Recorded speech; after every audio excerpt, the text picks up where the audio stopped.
Hi everyone. आज मैं बताने वाली हूँ तुम्हें कि मैंने फॉरएवर को कैसे स्टार्ट किया था, मेरा कैसा जर्नी रहा है। इन रियलिटी कोई हाइप क्रिएशन नहीं है यहाँ पर, ये सब कुछ रियल बताने वाली हूँ मैं। क्या क्या स्ट्रगल्स मैंने करे, कैसे मेरे 6 मंथ्स बेकार हुए स्टार्टिंग में, कौन कौन से मिस्टेक्स मैंने की थी जो तुम्हें नहीं करनी चाहिए, हर एक चीज़। तो अगर तुम रेडी हो ये सारी चीज़ें जानने के लिए तो वीडियो को एंड तक पूरा देखना। तो चलो स्टार्ट करते हैं। सबसे पहले मैं बात करती हूँ मैंने फॉरएवर में अर्निंग कैसे स्टार्ट करी। तो सबसे पहले मैं बात करूँ तो देखो, मेरे को ये एक ऑनलाइन बिजनेस मिला था। जैसे बहुत सारे तुम लोगों में से भी बहुत सारे लोगों को ना ये ऑनलाइन इंट्रोड्यूस होगा किसी सोशल मीडिया प्लेटफॉर्म से। तो सबसे पहले ना हमें एक जो दिक्कत आती है वो आती है ट्रस्ट का इशूज़। क्योंकि अभी इतने सारे स्कैम्स हो रहे हैं तो समझ में नहीं आता है कि एक्चुअल में हमें ये चीज़ करनी चाहिए या नहीं करनी चाहिए। तो ये एक मेजर प्रॉब्लम आती है। तो वो सारी चीज़ें हमने ट्रस्ट वगैरह करने के बाद, मैंने सारे इसके लीगल डॉक्यूमेंट्स देखने के बाद मैंने फॉरएवर को करना स्टार्ट किया। एंड मैं तुम्हें रियलिटी बताऊँ तो मेरा पहले महीने का इनकम ही फॉरएवर में 18,000 रुपये का है।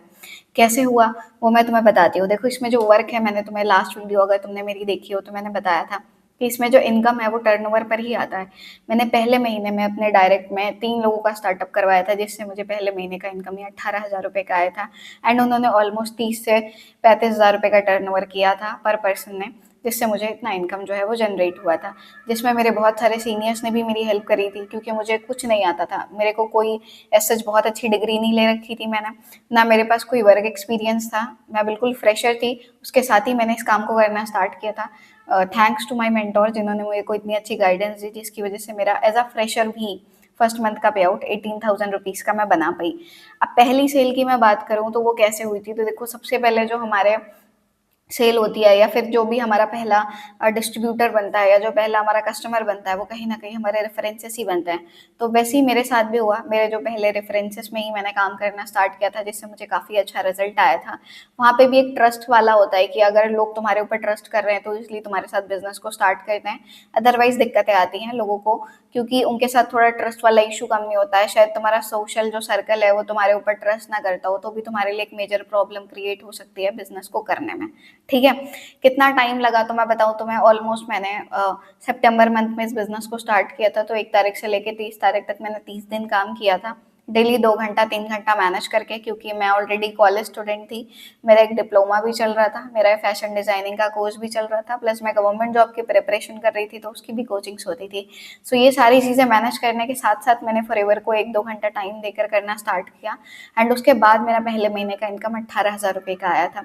तो ये कैसे हुआ, कैसे सारी चीज़ें मैंने क्या क्या फॉलो की है, वो सारी चीज़ें अगर तुम्हें जाननी हो तो नीचे मैं तुम्हें अपने डिस्क्रिप्शन में व्हाट्सएप का लिंक दे दूंगी। तो मुझे व्हाट्सएप पे मैसेज करके सारी चीज़ें इन डिटेल समझ सकते हो, अगर तुम भी ये सेम एक्सपीरियंस चाहते हो अपनी लाइफ में। तो अब मैं तुम्हें बात करूँ मेरा मंथली ब्रेकडाउन क्या था। तो सबसे पहली चीज़ मेरा जो था वो प्रोडक्ट पे प्रॉफिट था। देखो, जैसे ही तुम इस बिजनेस में डिस्ट्रीब्यूटर बन जाते हो तुम्हें 30% प्रोडक्ट का डिस्काउंट आने लगता है। अगर तुमने अभी भी वो चीज़ें नहीं पता है कि क्या कैसे इसका बिजनेस मॉडल रन करता है, कैसे इसका मार्केटिंग प्लान रन करता है, तो उसके लिए भी मैं एक प्रॉपर वीडियो बना दूंगी जिससे तुम सारे ये देख सकते हो, समझ सकते हो। तो प्रोडक्ट प्रॉफिट 30% स्टार्ट हो जाता है, जहाँ से हमें काफ़ी अच्छा मार्जिन मिलने लगता है। प्लस तुम्हारा जो टीम है या तुम्हारी जो नेटवर्क है उससे भी एक अच्छा प्रॉफिट, यानी 25% जो है वो स्टार्ट हो जाता है तुम्हारा रेफरल बोनसेस मिलना। तो वो एक काफ़ी अच्छी चीज़ होती है। उसके बाद एक्सपेंसेस भी जो है वो काफ़ी ज़्यादा अच्छे से मैं मैनेज करने लगी अपने। जैसे मैं बताऊँ, मैं काफ़ी, मेरा कम ही एज था, यूजी चल रहा था मेरा, थर्ड सेमेस्टर की स्टूडेंट थी जब मैंने स्टार्ट किया। तब से लेके अभी तक मैं अपने सारे खर्चे खुद मैनेज कर रही हूँ। अभी मैं जो भी टूल्स यूज़ कर रही हूँ इस वीडियो में, या जो भी अभी तक मैं सारी चीज़ें कर रही हूँ, सब कुछ मैं अपने इसी बिजनेस से मैनेज कर रही हूँ। तो ये सारी चीज़ें कैसे हो पा रही हैं, विदाउट अर्निंग तो होंगी ही नहीं। जब अर्निंग कर रही हूँ तभी कर रही हूँ, क्योंकि जब से मैंने इस बिजनेस को स्टार्ट किया है, अगर मैं तुम्हें रियलिटी बताऊं तो अभी तक मैंने अपने घर से 1 रुपए भी नहीं लिए। तो ये काफ़ी बड़ी चीज़ है। एज अ स्टूडेंट एज में तुम अगर ये सारी चीज़ें एक ऑनलाइन बिजनेस से बिल्ड कर पा रहे हो तो राइट। अब मैं बताती हूँ 3 ऐसी कौन सी स्किल हैं जो तुम्हें इस बिजनेस में बहुत ज़्यादा या फिर इस इंडस्ट्री में बहुत ज़्यादा सक्सेसफुल बना सकती हैं, जिसे मैंने फॉलो किया, जो मेरे सीनियर्स ने मुझे गाइड किया। पहली है तुम्हारी कम्युनिकेशन। जितना ज़्यादा तुम्हारी कम्युनिकेशन अच्छी होती जाएगी, और वो एक दिन में नहीं होती है, धीरे धीरे 1 महीने 2 महीने मतलब 90 दिन का समय लगता है तुम्हें किसी भी चीज़ को बिल्ड करने में। तो वैसी कम्युनिकेशन तुम्हारी तभी बहुत ज़्यादा अच्छी होगी जब तुम ज़्यादा से ज़्यादा लोगों को अपने बिजनेस के बारे में शेयर करते हो या उनसे बात करते हो। कम्युनिकेशन अच्छी होने का सिर्फ एक ही मतलब है कि तुम कम शब्दों में बहुत ज़्यादा चीज़ें बता सको। जब तुम ये सारी चीज़ें करने लगोगे, और वो तभी कर पाओगे जब तुम बहुत ज़्यादा लोगों से बात करोगे और उन्हें सुनोगे। ठीक है। सेकंड जो स्किल है वो है कंसिस्टेंसी। अब देखो जैसे तुमने आज काम किया, ठीक, आज काम करने के बाद तुमने कल भी किया, परसों भी किया, 4 दिन 5 दिन लगातार किया, उसके बाद तुम्हारे घर में कोई फंक्शन हो गया या फिर कोई मेडिकल इमरजेंसी हो गई तो तुमने बीच में ब्रेक ले लिया, तो वो कंसिस्टेंसी जो है ना वो ब्रेक हो जाती है, फिर तुम वापस से वहीं जीरो पर ही चले जाते हो जहां तुम 10 या 12 पे पहुंचे होते थे। तो कंसिस्टेंसी ब्रेक ना हो, ये एक बहुत इंपॉर्टेंट स्किल है जो कहीं ना कहीं तुम्हें इस बिजनेस में बहुत ज्यादा आगे लेके जाती है। और जो भी लोग इस बिजनेस में फेल हुए हैं, मुझे ऐसा लगता है उनका जो एक मेजर प्रॉब्लम है वो कंसिस्टेंसी मेंटेन करना ही है। एंड थर्ड जो है वो है फॉलो अप। कभी कभी क्या होता है कि हम बिजनेसेस में लोगों को ले तो आते हैं, उन्हें सारी चीजें बता भी देते हैं, बट टाइम पे फॉलो अप्स नहीं ले पाते हैं। अब जिसको नहीं पता है इस इंडस्ट्री के बारे में, उसे शायद ये 4 कोर भी ना पता हो कि फॉलो अप क्या होता है, कैसे करना होता है, क्या सारी चीजें। तो इसके लिए भी मैं एक प्रॉपर वीडियो बनाऊंगी जो तुम जाके मेरे चैनल पे देख सकते हो। अभी नेक्स्ट की मैं बात करूँ तो देखो, जो सबसे बड़ी मिस्टेक्स लोग करते हैं ना स्टार्टिंग में बिजनेस में आने के बाद, क्योंकि हम ना स्टार्टिंग में बहुत मोटिवेट होते हैं चीज़ों को लेकर, लोगों के चेक्स को देखकर मोटिवेशन मिलता है, लोगों की गाड़ियों को देखकर। लेकिन मैं तुम्हें बताऊँ, मोटिवेशन ना बिल्कुल एक बलून की तरह है। बहुत ज्यादा फूले तो होते हैं हम, लेकिन जैसी एक पिन चुभती है ना निगेटिविटी की, हम वापस नीचे ही आ जाता है। तो इस बिजनेस में ना तुम्हें मोटिवेशन बहुत ज्यादा ऊपर नहीं ले जा सकता है।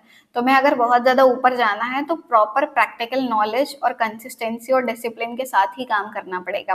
तो जो रॉन्ग मिस्टेक्स लोग कर देते हैं, वो सबसे पहली जो होती है ना, वो रॉन्ग टारगेट बना लेते हैं। जैसे अब तुम नए नए इस बिजनेस में आओ, तुमने टारगेट बना लिया कि मुझे 6 महीने में कोई गाड़ी लेनी है।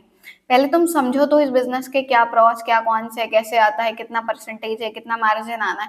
जब तुम ये सारी चीजें समझ जाओ, उसके बाद तुम अपने गोल्स और टारगेट लेना मतलब बनाओ, जिससे तुम्हें ना डिमोटिवेशन मत आए, तुम्हारा जो लेवल है वो डाउन मत हो, तुम्हारा जो माइंडसेट है वो, उसको ये ना लगे तुम्हारे दिमाग को कि यार इसमें कुछ हो ही नहीं रहा है, ऐसा हो रहा है, वैसा हो रहा है। तो जो भी टारगेट और गोल्स बनाओ, वो पहले अच्छे से सारी चीजें समझ लो, उसके बाद ही बनाओ। उसके बाद सिर्फ मोटिवेशन मोटिवेशन से मैंने बताया तुम्हें काम नहीं चलता है। प्रॉब्लम जो है वो मेन यही है कि लोग ना इस इंडस्ट्री को मोटिवेशन से ही सारी चीजें समझते हैं, बट ऐसा नहीं है। जब तक तुम फोकस और डिसिप्लिन नहीं होगे, इसमें तुम्हारा कुछ भी नहीं हो सकता। ये मैं तुम्हें साफ साफ बता रही हूँ, चाहे तुम्हारे अंदर कितना ही मोटिवेशन क्यों ना भरा हो। उसके बाद तुम्हारा जो ट्रेनिंग सिस्टम है ना, वो बहुत इंपॉर्टेंट रोल प्ले करता है इन सारी चीजों में। क्या जो तुम्हारे अपलाइंस हैं, क्या जो तुम्हारे मेंटोर्स हैं, वो तुम्हें डेली गाइडेंस प्रोवाइड कर रहे हैं कि नहीं कर रहे हैं, जो भी तुम्हें दिक्कतें आ रही हैं वो सॉल्व कर रहे हैं कि नहीं कर रहे हैं, ये मेजर प्रॉब्लम है। अगर वो ऐसा नहीं कर रहे हैं तो एक बहुत बड़ी मिस्टेक है, तुम किसी गलत जगह पर ज्वाइन हो गए हो। फिर जरूरी है कि तुम ये सारी चीजें देख कर ज्वाइन हो कि तुम जिनके साथ ज्वाइन हो रहे हो उनका नेचर कैसा है, हेल्पिंग नेचर है या नहीं है। वो सिर्फ अपना अपना फायदा तो नहीं देख रहे हैं, ऐसा तो नहीं है कि वो सिर्फ ये सोच रहे हैं कि तुम ज्वाइन कर लो तो उनसे तुम्हें थोड़ा पैसा आ जाए। अगर वो इस नेचर के हैं तो उनके साथ बिल्कुल मत ज्वाइन करो।